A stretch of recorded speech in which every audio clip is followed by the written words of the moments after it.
국민의힘 상황 살펴볼 텐데 이제 장동혁 대표가 오늘 오전에 기자회견을 해서 윤 전 대통령 1심 선고에 대한 입장을 소상하게 밝혔습니다. 핵심적인 내용부터 들어보겠습니다. 윤석열 전 대통령에게 무기징역이 선고되었습니다. 안타깝고 참담합니다. 국민의힘은 줄곧 계엄이 곧 내라는 아니라는 입장을 분명히 해왔습니다. 확신이 없는 판결은 양심의 떨림이 느껴지기 마련입니다. 저는 판결문 곳곳에서 발견되는 논리적 허점들이 취기현 판사가 남겨놓은 마지막 양심의 흔적들이라고 믿습니다. 짚어볼 대목들이 여러 가지가 있습니다. 먼저 모든 언론사들이 예상했던 거, 모든 아니고 언론사 예상했던 거는 이제는 중도 방향으로 나오는 거 아니냐. 네. 그래서 절연하는 메시지를 내지 않겠냐 싶었는데 네.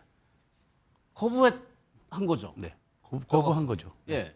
저도 놀랐어요. 사실 저도 지난주에 나와서 이제 아마 명절 전에 명절 그랬죠. 때 고민을 네. 많이 해서 아마 19일 날 메시지를 낼 거다. 근데 그거는 어찌 보면 이제 과거를 딛고 앞으로 나가자는 그런 메시지가 될 거라고 했는데 그냥 과거에 그냥 머무르고 말았어요. 근데 저도 이 부분은 왜 그래서 제가 보기에 그 폭넓게 아마 의원들하고 상의한 것 같지는 않아요. 지금 곳곳에서 반발이 터져나오는 걸 보면은 예. 조율하거나 상의하거나 논의하지 않은 것 같아요. 그러면 이거는 장 대표 개인의 어떤 숙고의 흔적이라고 봐야 될 텐데 왜 이랬을까? 물론 장 대표도 판사 출신이기 때문에 판결문을 다 읽어보고 곳곳에 논리적 허점이 있었고 이것이 이제 양심의 흔적이라고 생각한다라고 이제 얘기를 했는데 저는 그거는 판사의 언어지 정치인의 언어는 아니라고 보거든요. 정치는 최소한 이걸 가지고 2심 가서 다투고 대법원에서 확정 판결할 때까지는 무죄 추정의 원칙이다. 저는 이 부분은 대통령 윤 전 대통령의 변호인단이 해야 될 이야기고 네. 국민의 대의를 위임받은 야당 대표의 입장에서는 어찌됐건 그래도 전국단위 선거가 있는 입장에서는 여기에 대한 부분을 짚고 넘어가고 빨리 좀 클리어시키고 그다음에 중원학적으로 나서는 그게 가장 정치인의 언어로서는 그게 가장 합당하다고 봤는데 그게 나오지 않아서 저도 대단히 좀 의아스럽고 안타까워요. 근데 아마 생각이 있었겠죠. 이 얘기는 뭐냐면 제가 지난번에도 말씀드렸지만 장 대표가 굳히고 뻗는 전략으로 나간다고 하는데 네. 아직도 굳히기가 완성되지는 않았다는 의미냐. 그러니까 당내 여러 가지 호지층에 대한 굳히기라든가 여러 가지 지금 아직도 당에 여러 가지 그 분열 양상이 있는데 네. 이게 아직도 이게 장 대표가 보기에는 좀 더 가야 할 시점까지 본 것 아니냐라고 해석할 수밖에 없는 것 같아서 그러면 그 시점이 완성되고 정말 굳히고 뻗기의 시점은 언제일까라는 점들은 저도 사실 좀 고민스러워요. 그래서 3월 그럼 3월인가라는 애써 이해해 보려고 하시는 거죠, 예, 지금? 하는데 잘 저도 이해가 안 돼서 그 부분이 좀 저도 답답합니다 사실. 그러면 어제 송원석 원내대표도 사과한다는 입장 냈단 말이에요. 그러면은 지도부가 물론 당 지도부가 있고 원내대표단이 있고 당 대표가 더 권한이 많고 하긴 하지만 하루 사이에 같은 국민의힘 당직에 계신 분들이 다른 메시지를 낸 거는 그것도 조율이 안 된 건가요? 그것까지는 확인이 안 되지만 역할 분담을 했을 수는 있죠. 왜냐하면 송원석 원내대표의 메시지는 저는 잘 냈다고 보거든요. 내용 네. 자체가 잘못된 것부터 과거, 미래, 현재까지 다 언급을 했다는 부분은 이제 민주당이 현재 잘못하고 있는 부분도 포괄해가지고 이걸 단죄하겠다라는 취지가 숨어 있어서 그 부분은 저는 괜찮은 메시지다라고 했는데 장동혁 대표는 조금 더 정무적인 판단을 좀 더 깊이 하지 말았어야 될 깊이 한 게 아닌가라는 생각이 드는 게 네. 왜냐하면 절윤이라는 이 표현이 주관식인데 이 절윤이라는 메시지를 어떻게 내야 되는 것인지 예컨대 과거로부터 사과하고 이렇게 해도 거기에 대한 절윤 메시지가 아니라고 평가를 쭉 받아왔잖아요. 그러니까 어떤 메시지를 낸다 하더라도 계속되는 공격은 계속될 것이다. 아마 이렇게 판단했던 걸로 제 개인적인 생각은 보여요. 그러니까 이른바 내란 프레임에 갇힐 것이다. 그렇죠. 왜냐하면 네. 이제 대표기 때문에 대표의 한마디는 현재 제2 그 내란 종합특검이 또 시작이 되잖아요.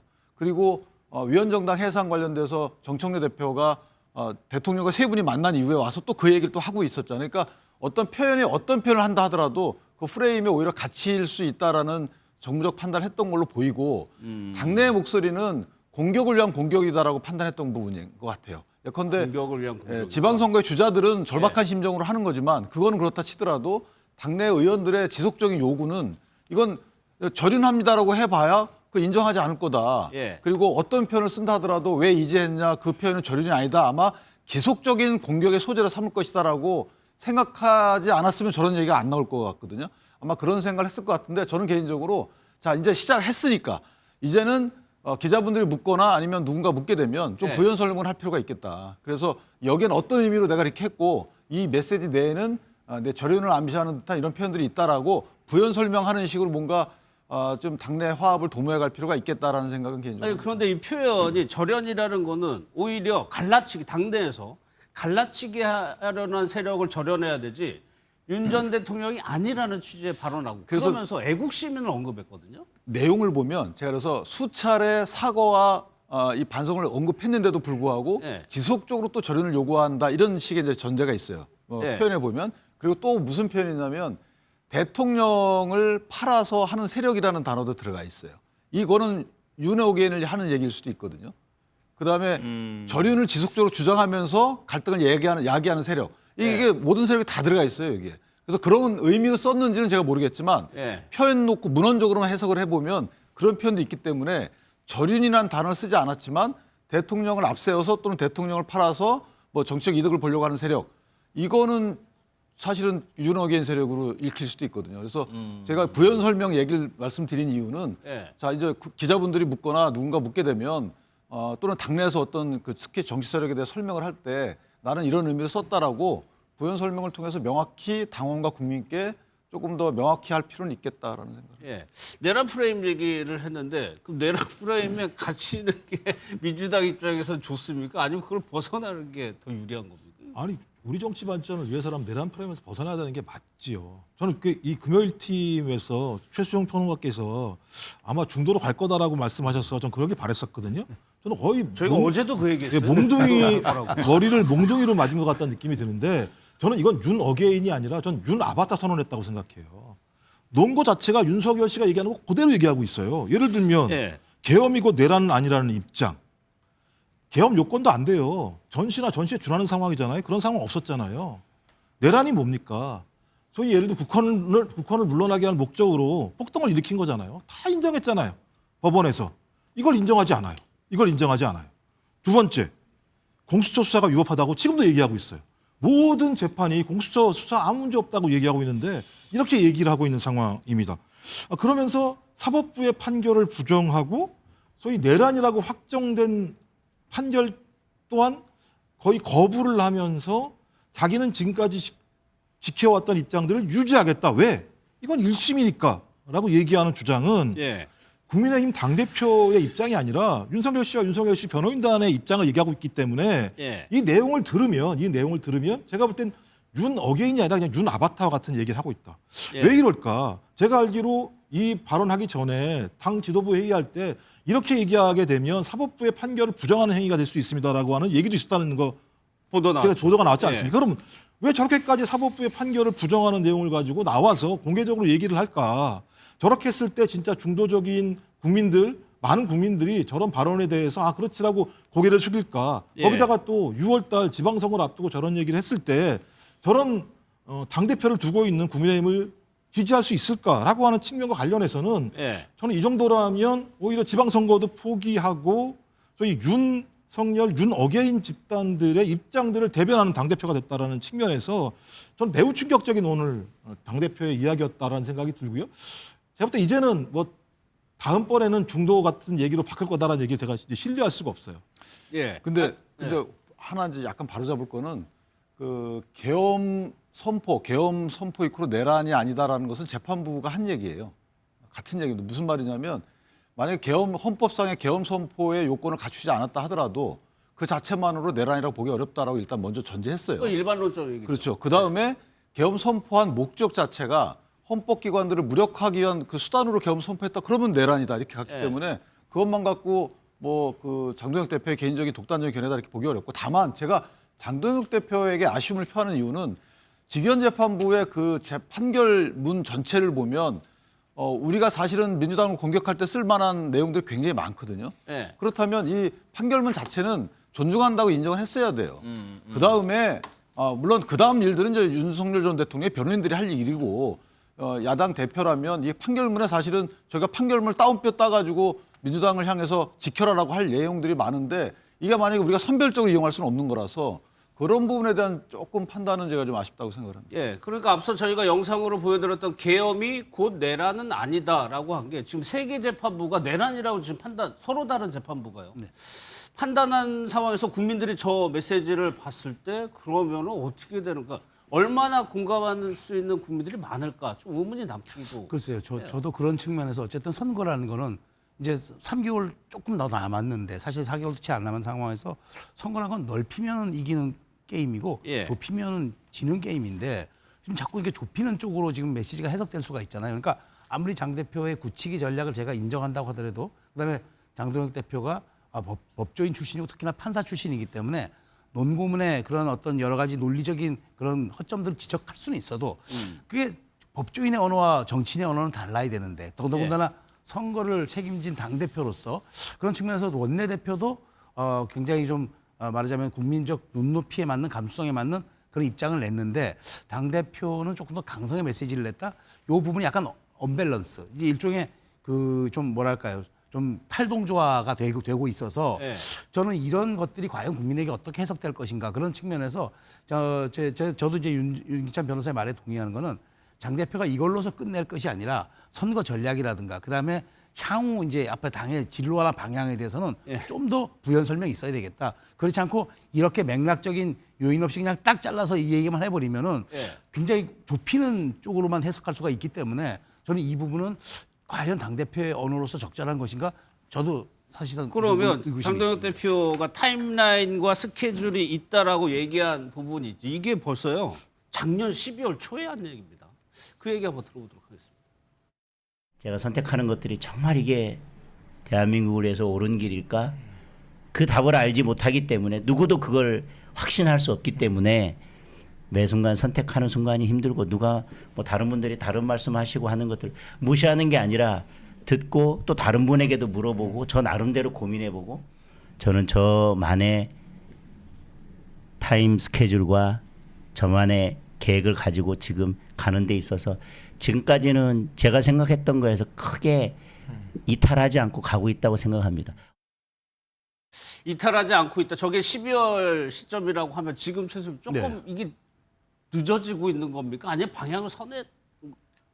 저는 뭐 타임라인이 있다면 그대로 믿습니다. 그러니까 장 대표가 그 사실상 어찌 보면은 그 당 대표를 거머쥔 것도 어찌 보면 본인의 그런 어떤 저돌적인 어떤 선택과 그 다음에 나름대로 선거 전략으로 당 대표를 거머쥐었기 때문에 이 과정에서 이제 선거를 앞두고 자신의 그러니까 국민의힘 대표 직인이 찍힌 그 공천장을 가지고 수많은 이제 출마자들이 각급 선거에 도전할 텐데. 자, 그럼 그게 시작이죠. 그렇죠. 예. 그럼 그렇다면 이 부분은 장 대표의 타임라인이 그들의 출마의 일정과도 타임라인이 맞아줘야 되거든요. 예를 들어서 그 타임라인이 선거가 끝난 다음에 나오면 안 되는 거잖아요. 그런 측면에서 저는 어쨌든 지금 이 상황이 윤 전 대통령의 1심 선고가 가장 변곡점이 될 것이고 중요한 타이밍이기 때문에 그때 나오는 게 맞다고 뭐 저를 비롯한 모든 많은 사람들이 그런 얘기를 했는데 이미 그걸 실기했다면 그럼 장 대표의 타임라인이 어떤 것인가를 좀 명확해 줄 필요는 있겠다.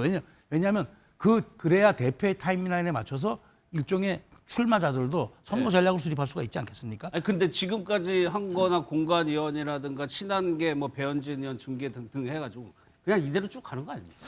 저는 그렇게 또 가서는 안 된다고 보기 때문에 자꾸 말씀을 드리는 건데 언제쯤 곤란하신 분한테 제가 저도 곤란하신 분인데. 저도 그래서 그런 타임라인이 있다 그러면 저도 믿는데 그럼 그게 언제인가? 이게 실기야 우리가 정치에서 그 말하자면 잃은 공간을 회복할 수 있지만 잃어버린 시간을 회복할 수 없다는 그게 금원이 있거든요. 그래서 잃어버린 시간이 되지 않기를 저는 바랄 뿐입니다. 그러면 당내에서는 뭐 당연히 반대의 목소리가 나오고 있는데 이 이성건 의원이 바로 기자회견을 했는데 뭐라고 얘기를 했냐면 아예요. 그러니까 장동혁 대표의 상황 인식이 놀랍고 참담하다고 표현을 했습니다. 같은 당 의원입니다. 개혁적인 성향의 모임을 이끌고 있는 간사죠. 이성건 의원이 그렇게 얘기를 했고 뭐 한동훈 친한계에서는 당연히 반발하고 있는 상황이거든요.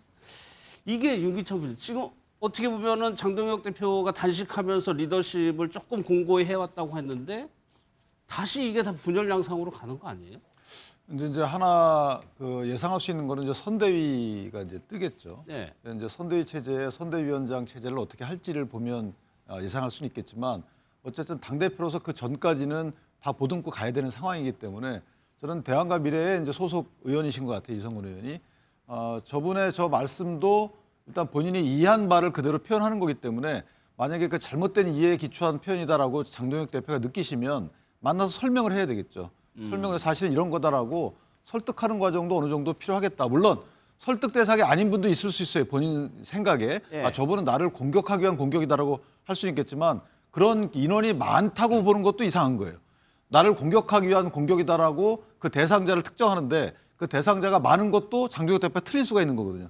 그러니까 그 대상자가 많으면 안 되는 거기 때문에 실제 대상자에 대해서 개별적인 접촉을 통해서 본인의 의도와 계획을 이해하고 설득하고 보듬고 가는 부분도 필요한 시기다. 예. 이렇게 생각합니다. 그러려면 이제 정치력이 필요한 건데 장동혁 대표가 뭐 아시다시피 그렇게 정치 경력이 길진 않거든요.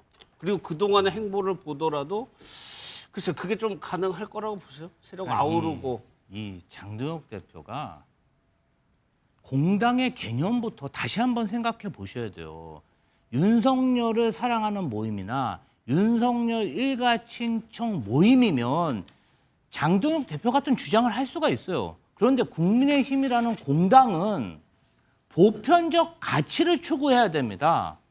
자, 우리가 불륜을 아무리 로맨스라고 미화해도 그것을 사회적으로 권장할 수 있습니까? 그 관계라는 것은 결국은 보편적 가치를 인정받지 못하고 미래가 없는 것이잖아요. 네. 그런데 많은 사람들이 지금 윤석열 전 대통령과 그 이뤄진 일들이 오답이라고 얘기하는데 장동혁 대표만 그 주변에 아주 뜨거운 지지층을 보고 이것이 정답이라고 우기는 것이에요. 미래가 없는데. 그러면 지금 이렇게 주장한다고 해서 당내에 있는 정당인들이 장동혁 대표가 세가 세고 지지하는 사람들이 다른 사람보다 많다고 해서 승복합니까? 승복을 못해요. 왜? 보편적 가치가 아니니까요. 예. 그렇기 때문에 저는 지금 장동혁 대표가 오답을 가지고 계속 정답으로 우기고 있는 것이고 임시 방편적인 언발의 오줌 누기식 정치 활동을 계속 하기 때문에 결론적으로는 이번 지방선거도 필패할 수뿐이 없다 이렇게 생각합니다. 예. 근데 사실은 장동혁 대표가 낸 메시지에 보면 이제 그 20%는 저희가 금방 다뤘던 미진한 부분이 있어요. 그런데 또 다른 그 메시지 내용 중에 여당을 향한 메시지가 있단 말이죠. 그 여당을 거기에 향한 방점을 찍긴 했죠. 그렇죠. 그게 네. 방점이고 자 그럼 말씀 주신 대로 뭐 내부적인 문제에 있어서는 뭐 미진한 답이니까 오답이라고 쳐요. 근데 장동혁 대표가 발한 그 대여 메시지는 정답일 가능성이 큰 거죠. 네. 지금 보편성 말씀 주셨는데 의원 87명이나 되시는 분들이 특정인의 공소 취소 관련돼서 모임을 갖고 그걸 추구한다. 이거 상식적입니까? 그렇지 않죠. 그러니까 대통령의 재판 정지되고 그 재판 정지된 이후에 사법부를 향한 여러 가지 태도들, 즉 비판의 대상이었잖아요. 그 부분 상식적이지 않아요. 보편적이지 않습니다. 네. 그럼 야당 입장에서 보면 이런 상식적이지 않은 부분을 문제 삼을 수밖에 없고 그 문제 삼는 동력을 확보하기 위해서 여러 가지 노력을 하고 있는 건데 어쨌든 그러기 위해서는 국민적 지지를 끌어내야 되고 그러려면 이제 당내에서 좀 상식적인 얘기가 돌아가야 되겠죠. 이런 네. 부분을 저희가 지적하는 거지 지금 장동혁 대표가 여러 가지 아쉬운 점을 나타냈다고 해서 민주당이 그 부분과 관련해서 저렇게 공격할 수 있는 상황은 아니다. 네. 개인적으로. 그러니까 장동혁 대표가 오늘 기자회견에 상당 부분은 이재명 대통령과 민주당을 공격하는데 할애했죠. 그 방향을 그쪽으로 아예 지금 잡은 것 같다는 생각이 듭니다. 지지자 얘기를 하셨는데 아까 제가 잠시 언급해드렸던 것처럼 제도권 밖에 있는 애국 시민들이 많다 이런 표현을 했거든요. 그 영상을 좀 보겠습니다. 무죄가 나올 것입니다.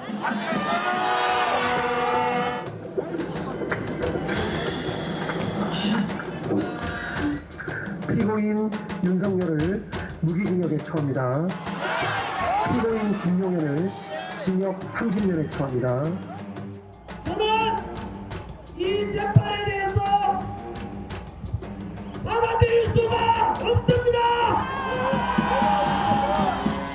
국민의힘을 만들어서 나와서 윤석열 대통령 지키려고 목소리를 내야 되지 않겠습니까? 장동혁 체제가 똑바로 가서 보수 우파의 정당으로서 수권 정당으로서 윤핵의 일을 외쳤던 우리들을 버리지 말라.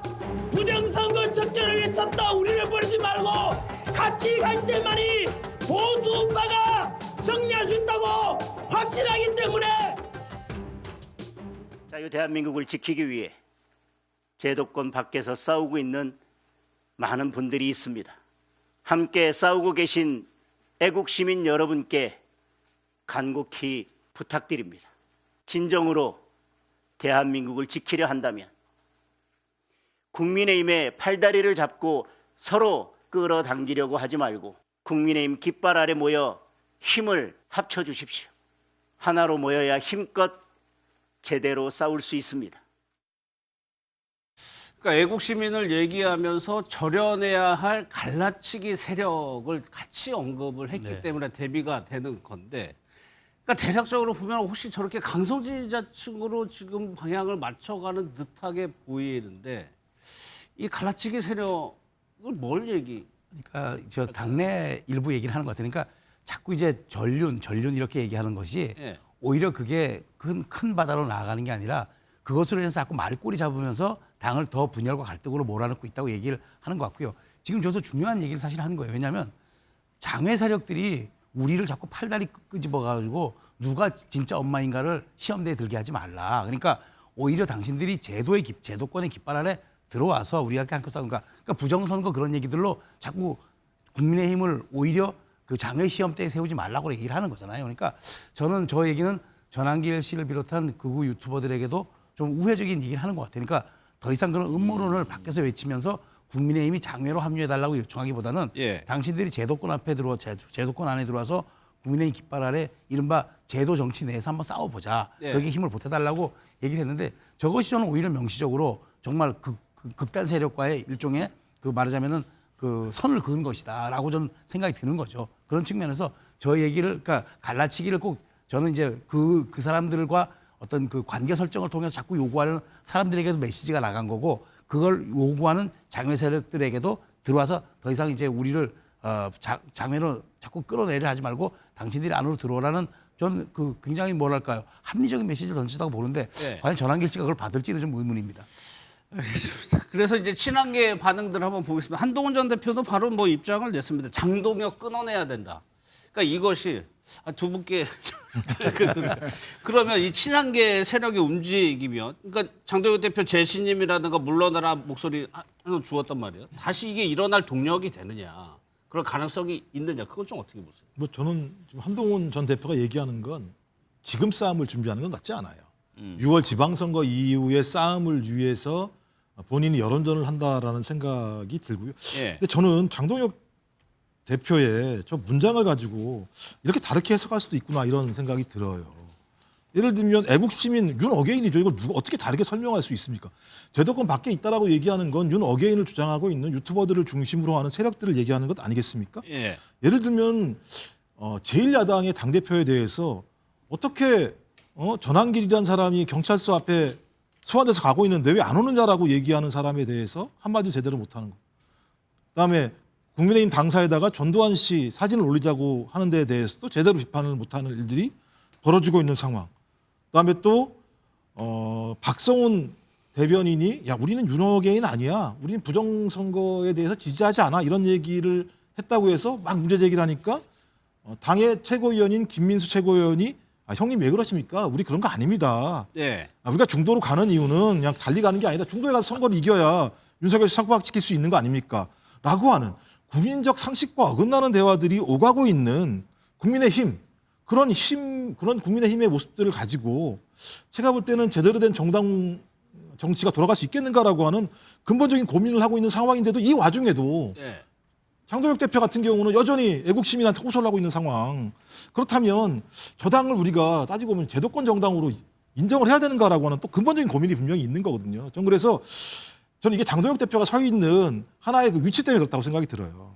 그러니까 본인을 어떤 형태로든지 당대표를 만들어준 세력이 누구냐. 윤 어게인 세력일 수밖에 없는 거죠. 그래서 윤 어게인 세력과 반대되는 얘기를 했을 때 본인이 자기의 있는 위치가 흔들릴 수밖에 없다라고 하는 이런 어떤 근본적인 문제 때문에 예. 중요한 시기마다 윤 어게인과 유사한 발언들을 할 수밖에 없는 근본적인 한계. 예. 그래서 이건 딜레마다라는 생각이 들어서 전 6월 달까지 이렇게 갈 수밖에 없을 거다 생각이 들고 마지막 최종적 평가들은 유권자들이 투표를 할 수밖에 없다 이렇게 생각을 합니다. 예, 뭐 치단계에서는 뭐 저희가 뭐 자막으로 보여드리겠지만 아주 격한 반응들이 나오고 있습니다. 뭐 전두환 씨를 언급하는 박정화 의원도 있고 한동훈 전 대표는 윤석열 세력의 숙주다 이렇게 얘기를 하고 있는데 이게 결과적으로 유기찬 부회장 목표가 있을 거예요. 장동혁 대표도 뭔가 목표를 위해서 나아가고 있을 텐데 그게 지방선거는 아닐까요?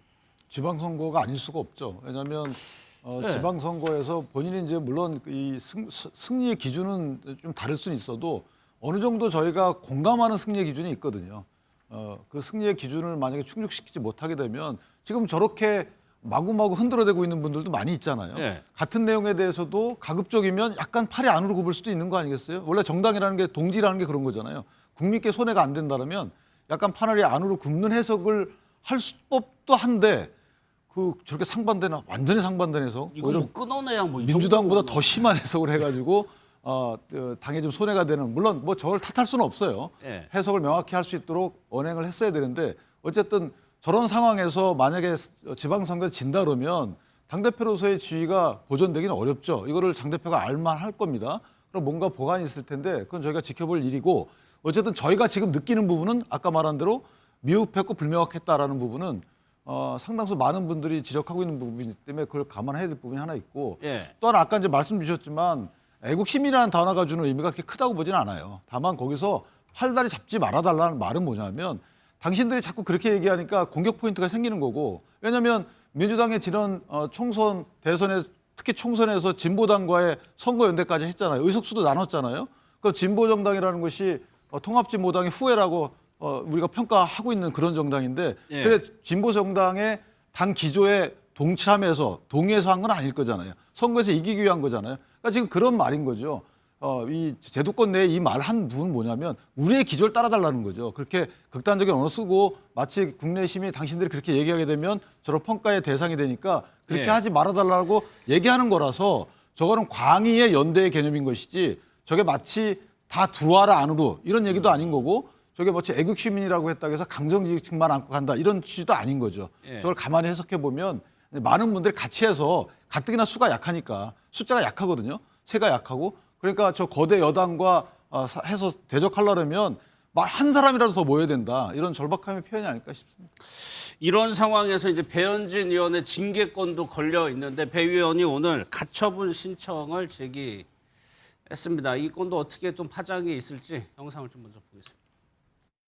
아이러니하게도 저는 잘못된 계엄, 윤석열 시대와의 절연을 요구하며 건전한 보수로 돌아가자는 계속된 고언을 했다는 이유로 오늘 이 자리에 서 있습니다.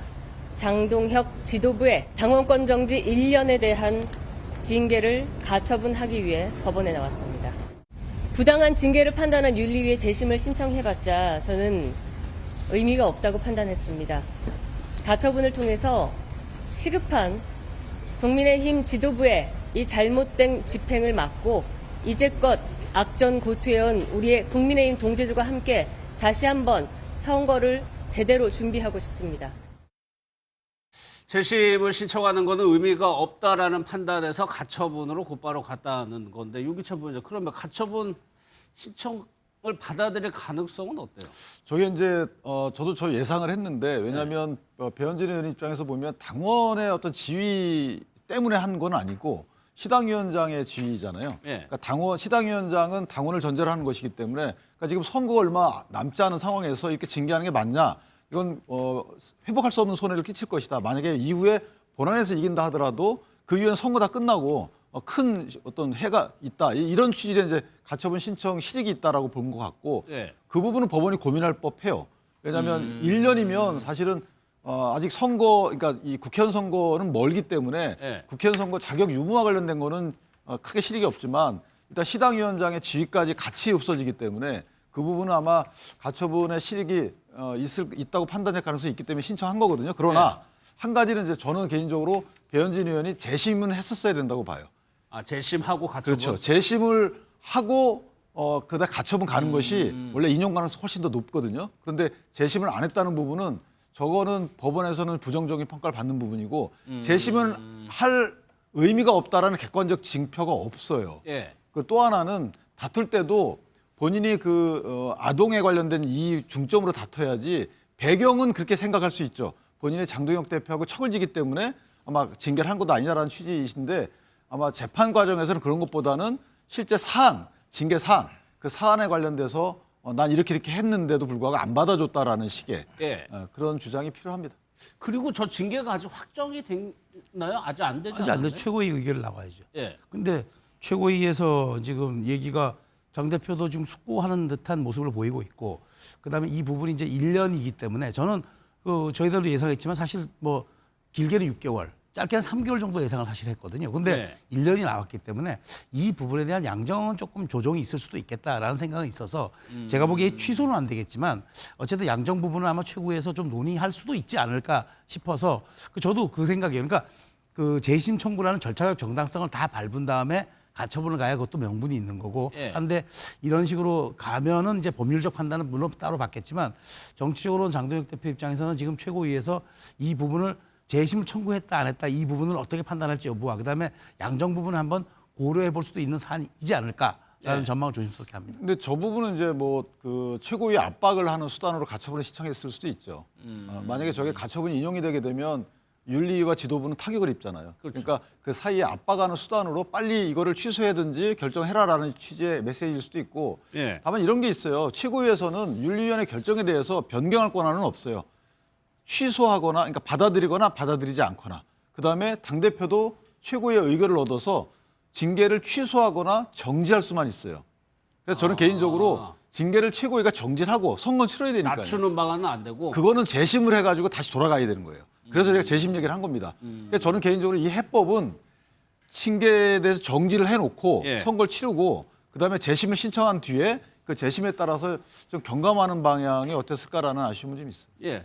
그러니까 지방선거가 이제 설진하면 지방선거로 이제 본격적으로 전환이 되고 있죠, 현장에서는. 그런데 국민의힘이 이런 내용을 지금 갈등이 다시 꺼졌다가 다시 또 올라가는 양상에서 이 지방에서 이제 선거를 준비하는 사람은 실제로 좀 걱정이 많을 것 같아요. 곤혹스러울 것 같아요. 왜냐하면 어느 정도 상층부의 정리가 돼야 지역에서 뛸 때 입장 정리도 되고 그다음에 뭐 이제 예비 후보 등록이 이제 오늘부터 시작됐기 때문에 이제 그러면 본격적으로 좀 뛰는데 이렇게 되면 당에 뭔가 갈등 양상이 뭔가 이게 자꾸 이렇게 지속되고 있으면은 뭔가 좀 찜찜한 듯한 느낌이 드는 건 맞을 테고 그다음에 그 후보가 열심히 뛰어다녀도 지역 주민들이 바라보는 당내 사정이 왜 그래요라고 물으면은 대답하기도 좀 곤혹스러울 것 같아요. 그래서 어찌됐건 지금 선거관리위원회는 띄웠는데 선대위 체제 전환이 언제 될 것인지 여부와 그다음에 이런 부분들에 대해서 최고위가 어느 정도 자꾸 정리 좀 해줄 필요가 있겠다. 자꾸 이게 확전되는 양상으로 가버리면은 당내 갈등이 오히려 당의 경쟁력 약화로 비춰질 그런 우려도 있기 때문에 이런 부분들은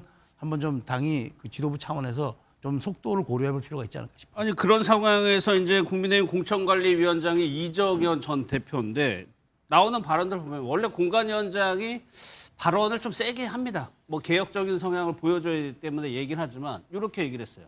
현역 단체장은 기득권이라고 표현을 하면서 얼굴값만으로 당선되게 방치하지 않을 것이다. 요 얘기를 해서 두고 이거는 물갈이를 하겠다는 얘기 아닌가요? 그리고 현역이라는 그 프리미엄을 인정하지 않겠다는 의미고? 제가 볼 때는 이정현 위원장이 지금 선거 상황을 잘 판단을 못하는 것 같아요. 선거가 좋은 상황이고 국민의힘이 지지율이 높으면 이럴 수 있어요.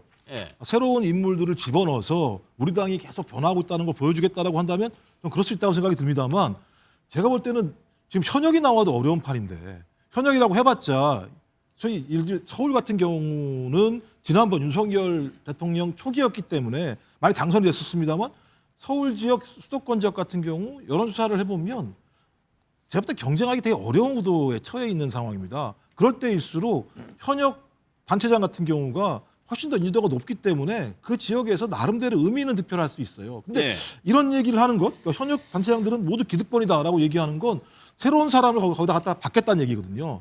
거기 있는 사람들을 끄집어내고 그럼 새로운 사람들이 거기 누가 들어가겠습니까? 제가 볼 때는 윤어게인 또는 계속 얘기하고 있는 청년이라고 주장되는 보니까 지금 국민의힘 같은 경우도 당사의 사진을 바꿔가지고 청년층들을 갖다 사진을 바꿨던 것 같은데 또 이런 예를 들면 그 윤어게인으로 아주 그 대표되는 청년층이나 이 세력들을 갖다가 공천에 넣겠다라고 저희들이 이해할 수밖에 없는 것 아닌가라는 생각이 들어서 원래 초기대로라면 이정현 공관위원장 같은 경우가 근데 좀 중도적이기도 하고 이런 예. 의미가 있어서 휘둘리지 않고 공천을 하겠다라는 얘기가 있었습니다만 근데 그 이전에 작년 같은 경우 공개적인 석상에서 소위 계몽령과 유사한 발언을 했던 것들을 저희가 고려해 본다면 예. 장동혁 대표 체제의 입장에 서서 공천하지 않을까 생각이 들어서 공천 학살이라고 하는 것은 오히려 윤 어게인들을 거기에 심기 위한 전처 작업이 아닌가 이런 생각이 들기도 합니다. 제 딴에는 예. 추정입니다. 네. 근데 뭐 윤여개인이 아니면 국내심에 대한 비판할 마땅한 단어가 없나요? 되게 많이 있긴 한데 네, 저는 이제 저런 말은 많이 하죠. 그런데 네.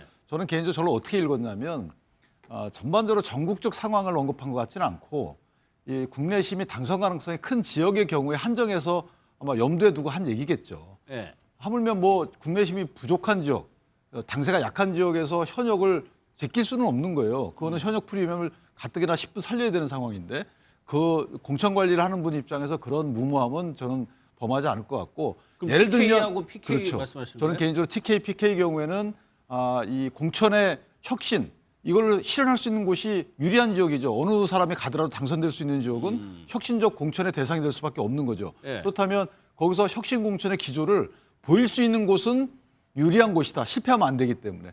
따라서 그 염두에 둔 말이 아닐까라는 생각을 합니다. 오세훈 시장은 아닌 것 같고요. 그건 불가능하죠. 왜냐하면 예.